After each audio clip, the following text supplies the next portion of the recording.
Every year, the City of Minneapolis creates a budget that represents our needs and values as a community.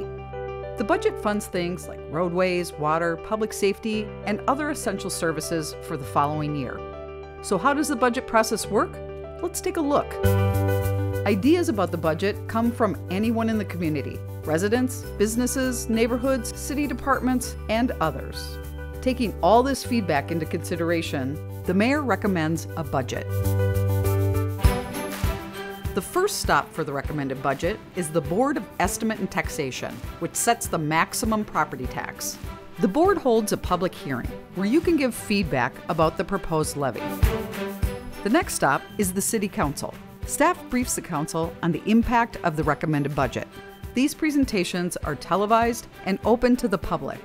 During this process, the council can make changes to the recommended budget based on feedback from you. In addition to public hearings, the city has provided another opportunity to give input through an online comment form. By late November, residents will receive their property tax estimate for the following year for all local governments, including the county and schools. After those estimates are sent, the city holds one more public hearing. This is called the Truth in Taxation hearing. This hearing is only for the city's portion of your property taxes.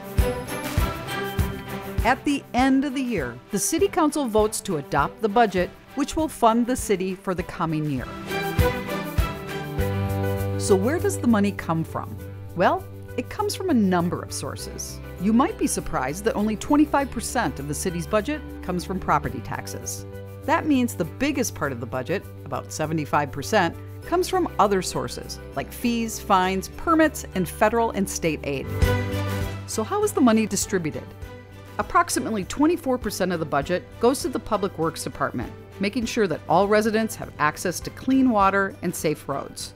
About 23% goes to capital improvement projects. These include long-term investments like parks and public buildings. Public safety, including police, fire, and emergency management, get about 15%.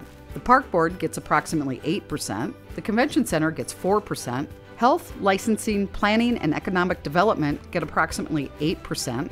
And the remaining 18% is split between all other city departments.